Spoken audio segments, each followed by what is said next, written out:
వీడి వాలకం చూస్తుంటే షాప్ లో కూడా నిద్రపోయేలా ఉన్నాడు. ఏం చేయాలరా, రాత్రంతా నిద్రలేదు. మాకు ఉండేది కాదు.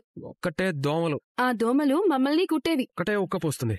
మాకు కూడా చెమటలు పట్టేవి. ఏ నువ్వు వాడు ఒకటేనా? ఏ పైనుంచి దిగొచ్చారా? ఇద్దరు మీ కడుపు నుంచే కదా వచ్చింది. నువ్వెందుకే మధ్యలో మాట్లాడుతున్నావు? సమస్యలు ఆయనకే కాదు మాకు కూడా ఉన్నాయని చెప్తున్నాను. నిద్ర పడితేనే కదా మైండ్ ఫ్రెష్ గా ఉంటుంది. మైండ్ ఫ్రెష్ గా ఉంటేనే కదా షాప్ సరిగ్గా చూసుకునేది. హాలు లేదు చూలు లేదు. కొడుకు పేరు కోటిలింగం అని పెట్టారంట. కోటిలింగం కాదన్నయ్యా, సోమలింగం. ఏదో ఒకటిలేరా. ఇంకా షాప్ ఓపెనే చేయలేదు, అప్పుడే మైండ్ గురించి మాట్లాడుతున్నారు. ఖాళీగా కూర్చుంటే ఇలాగే నిద్ర వస్తుందిరా. ఒళ్ళొంచి పని చేస్తే ఎందుకు వస్తుంది? నేనేం ఖాళీగా లేను. రేపటి నుంచి నేను బిజినెస్ మ్యాన్ ని, గుర్తుపెట్టుకో. ఏం మ్యాను? Business man. ఓహో. అసలు రేపు షాప్ ఓపెనింగ్ పెట్టుకుని ఎవరు ఏమీ పట్టించుకోవడం లేదేంటి? అసలు షాప్ ఎవరితో ఓపెన్ చేస్తున్నారు? ఇంకా ఎవరూ దొరకలేదు.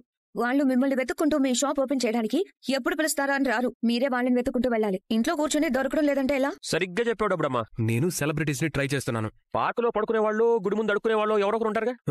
బాలు, ఇంక నువ్వు పార్క్ ని గుడిని వదిలేయాలి. రేపటి నుంచి మనోజ్ ఫర్నిచర్ షోరూమ్ కి ఓనర్ కాబోతున్నాడు. ఓహో, అలా తిడితేనే ఇలా అవ్వాలనే పట్టుదల పెరిగింది వాడికి నీకు. వీడేమన్నా కొత్త సినిమా విడుదల చేస్తున్నాడా ఆ బ్రిటిష్ వాళ్ళు రావడానికి? అవును, అసలే మీ మామ జైల్లో ఉన్న ఆ మేకమామతో డబ్బులు పంపించాడు. మేకమామ అంటే గుర్తొచ్చింది. మీ మేనమామ ఇండియాలో కదా ఉన్నాడు వదనా, ఆయన పిలవచ్చు కదా. ఆయన ఇప్పుడు ఎక్కడున్నాడో ఏంటో అని పాట పాడు పార్లరమ్మా. మేకెక్కడా అంటూ పరిగెత్తుకుంటూ వస్తాడు. రే, రిబ్బన్ కటింగ్ కోసం డబ్బు పోసే బదులు నువ్వు ఎలక్ట్రానిక్ వస్తువులేవో పెట్టాలనుకుంటున్నావు కదా, ఫర్నిచర్తో పాటు అవి పెట్టాలంటే ఇదే డబ్బు దాని మీద పెట్టుబడి పెట్టు. నువ్వు నాణ్యమైన వస్తువులు పెడితే కస్టమర్లు వాళ్లే వస్తారు. బిజినెస్ స్ట్రాటజీలు నీకేం తెలుసురా? కస్టమర్స్ తొందరగా అట్రాక్ట్ చేయాలంటే ఇలాగే చేయాలి. ఇంటి ముందు పెట్టుకునే పూల బండి కాదిది. అది వేర్లే డబ్బమ్మా. ఇంట్లో వాళ్ళ హస్తవాసి మీద మనోజ్ గారికి నమ్మకం లేదనుకుంటాను. అంటే ఏంటి?